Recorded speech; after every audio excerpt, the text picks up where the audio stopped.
ಆತ್ಮೀಯ ಬಂಧುಗಳೇ, ಮಹಾಭಾರತ ವಿರಾಟ ಪರ್ವ. ಇದರಿಂದ ವಿರಾಟ ಮತ್ತೆ ಸುಶರ್ಮನ ಯುದ್ಧ ಮತ್ತೆ ಭೀಮಸೇನನ ಮೂಲಕ ಸುಶರ್ಮನ ಪರಾಭವ ಈ ವಿಷಯದ ಬಗ್ಗೆ ನಾವು ತಿಳ್ಕೊಳ್ತಾ ಇದ್ವಿ.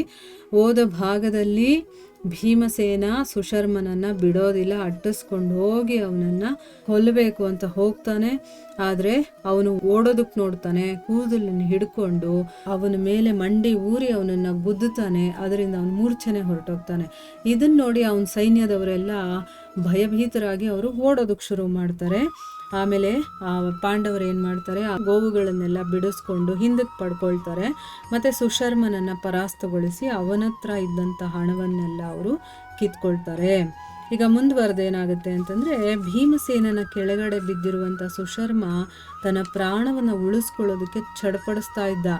ಅವನ ಅಂಗಾಂಗವೆಲ್ಲ ಧೂಳಿನಿಂದ ತುಂಬೋಗಿತ್ತು, ಮತ್ತು ಚೇತನ ಲುಪ್ತವಾದ ಹಾಗಾಗೋಯ್ತು. ಅಂದರೆ ಜೀವ ಹೊರಟೇ ಹೋಯ್ತೇನೋ ಅನ್ನೋ ರೀತಿ ಆಗೋಗಿದೆ ಅವನಿಗೆ. ಭೀಮಸೇನ ಏನು ಮಾಡ್ತಾನೆ, ಅವನನ್ನು ಕಟ್ಟಿ ತನ್ನ ರಥದಲ್ಲಿ ಹಾಕ್ಕೊಂಡು ಮತ್ತೆ ಮಹಾರಾಜ ಯುಧಿಷ್ಠಿರನ ಹತ್ರ ಅವನು ಕರ್ಕೊಂಡು ಹೋಗ್ತಾನ. ಅವನನ್ನು ಅಲ್ಲಿ ಹೋಗ್ಬಿಟ್ಟು ಅವನನ್ನು ತೋರಿಸ್ತಾನೆ.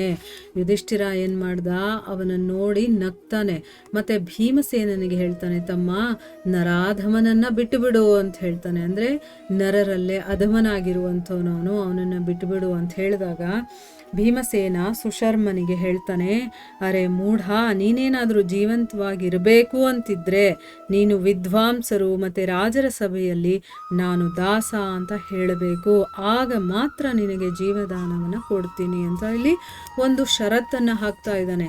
ಅಂದರೆ ನೀನು ಜೀವಂತವಾಗಿರ್ಬೇಕಂದ್ರೆ ಏನು ಮಾಡಬೇಕು, ವಿದ್ವಾಂಸರ ಸಭೆ ಅಥವಾ ರಾಜರ ಸಭೆ ಇರುತ್ತಲ್ಲ, ಅಲ್ಲೋಗ್ಬಿಟ್ಟು ನಾನು ದಾಸ ಅಂತ ಹೇಳ್ಕೋಬೇಕು ನೀನು ಅಂತ ಹೇಳ್ತಾನೆ. ಆಮೇಲೆ ಧರ್ಮರಾಜ ಪ್ರೇಮಪೂರ್ವಕವಾಗಿ ಹೇಳ್ತಾನೆ, ಸೋದರ, ನನ್ನ ಮಾತನ್ನು ನೀನು ಕೇಳೋದೇ ಆದರೆ ಈ ಪಾಪ ಕರ್ಮ ಸುಶರ್ಮನನ್ನು ಬಿಟ್ಟುಬಿಡು. ಇವನು ಮಹಾರಾಜ ವಿರಾಟನ ದಾಸನಾಗ್ಬಿಟ್ಟಿದ್ದಾನೆ. ಈಗ ವಿರಾಟ ಗೆದ್ದಿದ್ದಾನಲ್ವ, ಇವನು ಸೋತಿದ್ದಾನೆ ಅಂದಮೇಲೆ ಆಲ್ರೆಡಿ ಅವನು ದಾಸನೇ.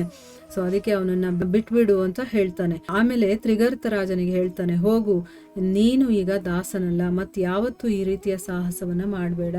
ಅಂದರೆ ಗೊತ್ತಿಲ್ಲದೆ ನೀನು ಈ ರೀತಿ ಮಾಡಿದ್ಯಾ ಅಂತ ಅನ್ಕೊಳ್ತೀನಿ, ಆದರೆ ಯಾವತ್ತೂ ಇನ್ನು ಮುಂದೆ ಈ ರೀತಿ ಮಾಡಬೇಡ ಅಂತ ಹೇಳಿ ಕಳಿಸ್ತಾನೆ.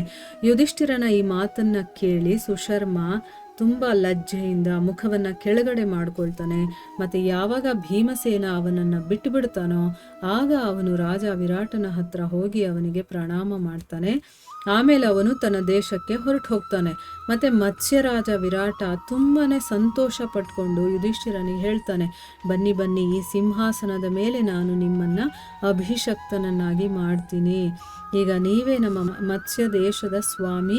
ಇದಲ್ಲದೆ ನಿಮ್ಮ ಮನಸ್ಸಲ್ಲಿ ಯಾವುದಾದ್ರೂ ಇಂಥ ವಸ್ತುವನ್ನು ನಾನು ಪಡೀಬೇಕು ಅನ್ನುವಂಥ ಇಚ್ಛೆ ಇದ್ದರೆ ಅದು ಜಗತ್ತಲ್ಲಿ ದುರ್ಲಭವಾಗಿದ್ದರೂ ಪರವಾಗಿಲ್ಲ, ಅದನ್ನು ಕೂಡ ನಾನು ಕೊಡೋದಕ್ಕೆ ತಯಾರಾಗಿದ್ದೀನಿ ಅಂತ ಹೇಳ್ತಾನೆ. ಯಾಕೆ ಅಂತಂದರೆ ನೀವೆಲ್ಲ ಪದಾರ್ಥಗಳನ್ನು ಪಡೆಯೋದಕ್ಕೆ ಯೋಗ್ಯರಾಗಿದ್ದೀರಾ.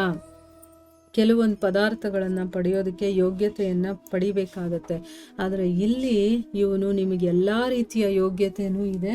ಅದಕ್ಕೋಸ್ಕರ ನಾನು ಇಲ್ಲಿ ಹೇಳ್ತಾ ಇದ್ದೀನಿ, ನಿಮ್ಗೆ ಏನು ಇಷ್ಟ ಆಗುತ್ತೋ, ಏನಾದರೂ ಬೇಕು ಅಂತ ಅನಿಸಿದ್ರೆ ಅದನ್ನು ನನಗೆ ಹೇಳಿದ್ರೆ ನಾನು ಅದನ್ನು ಕೊಡ್ತೀನಿ ಅಂತಂದ್ಬಿಟ್ಟು ಹೇಳ್ತಾನೆ. ಆಗ ಯುಧಿಷ್ಠಿರ ಹೇಳ್ತಾನೆ ಮತ್ಸ್ಯರಾಜನಿಗೆ, ಮಹಾರಾಜ, ನೀವು ಹೇಳ್ತಾ ಇರೋದು ಬಹಳ ಮನೋಹರವಾಗಿದೆ, ನಾನು ಅದನ್ನು ಹೃದಯದಿಂದ ಗೌರವಿಸ್ತೀನಿ. ನೀವು ಬಹಳ ದಯಾಳುಗಳು. ಭಗವಂತ ನಿಮ್ಮನ್ನು ಸದಾ ಕಾಲ ಎಲ್ಲ ರೀತಿಯ ಆನಂದವನ್ನು ಕೂಡ ಕೊಡಲಿ. ರಾಜ, ಈಗ ಶೀಘ್ರವಾಗಿ ಅಂದರೆ ಬೇಗ ನೀವು ದೂತರನ್ನು ನಗರಕ್ಕೆ ಕಳಿಸಿ ಅವರು ನಿಮ್ಮ ಸಂಬಂಧಿಕರಿಗೆ ಈ ಒಂದು ಶುಭ ಸಮಾಚಾರದ ಸೂಚನೆಯನ್ನು ಕೊಡಲಿ. ಮತ್ತು ನಗರದಲ್ಲಿ ನಿಮ್ಮ ವಿಜಯದ ಘೋಷಣೆಯನ್ನು ಕೂಡ ಮಾಡಿಸ್ಲಿ. ಯಾಕಂದರೆ ಅವರೆಲ್ಲ ಈಗ ಚಿಂತೆಯಲ್ಲಿರ್ತಾರೆ, ಯುದ್ಧಕ್ಕೆ ಹೋಗಿದ್ದಾರೆ, ಏನಾಯ್ತೋ ಏನೋ ಅಂತಂದ್ಬಿಟ್ಟು. ಅದಕ್ಕೆ ಒಬ್ಬ ದೂತ, ವೇಗದೂತ ಅಂತ ಹೇಳ್ತಾರೆ. ಅಂದರೆ ಏನು, ಫಾಸ್ಟಾಗಿ ಹೋಗಿ ಆ ಒಂದು ಸುದ್ದಿಯನ್ನು ಮುಟ್ಸೋನು. ಇವರೆಲ್ಲ ಹೊರಡೋದಕ್ಕೆ ಸ್ವಲ್ಪ ಸಮಯ ಹಿಡಿಯತ್ತಲ್ವಾ, ಅದಕ್ಕೋಸ್ಕರ ಮೊದಲು ಈ ವಿಷಯವನ್ನು ನಗರಕ್ಕೆ ತಲುಪಿಸ್ಬೇಕು ಅಂತ ಹೇಳ್ತಾನೆ. ಆಗ ರಾಜ ದೂತರಿಗೆ ಆಜ್ಞೆಯನ್ನು ಕೊಡ್ತಾನೆ, ನೀವು ನಗರಕ್ಕೆ ಹೋಗಿ ನನ್ನ ವಿಜಯದ ಸೂಚನೆಯನ್ನು ಕೊಡಿ ಅಂತಂದ್ಬಿಟ್ಟು. ದೂತರು ಏನು ಮಾಡ್ತಾರೆ, ಬಹಳ ಸಂತೋಷದಿಂದ ಮತ್ಸ್ಯರಾಜನ ಆಜ್ಞೆಯನ್ನು ತಲೆ ಮೇಲೆ ಹೊತ್ಕೊಂಡು, ಅಂದ್ರೇನು, ಅವನು ಹೇಳಿದ ತಕ್ಷಣ ಆ ಕೆಲಸವನ್ನು ಬಹಳ ಸಂತೋಷದಿಂದ ಮಾಡೋದಕ್ಕೋಸ್ಕರ ನಗರದ ಕಡೆಗೆ ಹೊರಡುತ್ತಾರೆ. ಮತ್ತೆ ರಾತ್ರಿ ಪೂರ್ತಿ ರಸ್ತೆಯನ್ನು ಪಾರು ಮಾಡಿ ಬೆಳಗ್ಗೆ ಅಷ್ಟರಲ್ಲಿ ಆ ನಗರದ ಹತ್ರ ತಲುಪಿ ವಿಜಯದ ಘೋಷಣೆಯನ್ನು ಅವರು ಮಾಡ್ತಾರೆ. ಈ ರೀತಿ ಯುದ್ಧ ನಡೀತು. ಅಲ್ಲಿ ತ್ರಿಗರ್ತ ರಾಜ ಸೋತೋದ. ಈಗ ಅವರೆಲ್ಲ ವಾಪಸ್ ಬರ್ತಾರೆ ಇನ್ನೇನು ಅಂತಂದ್ಬಿಟ್ಟು ಆ ವಿಷಯವನ್ನು ಹೋಗಿ ನಗರಕ್ಕೆ ತಲುಪಿಸ್ತಾರೆ ಆ ದೂತರು. ಇಲ್ಲಿಗೆ ನಾವು ನಿಲ್ಲಿಸೋಣ. ಹರೇ ಕೃಷ್ಣ.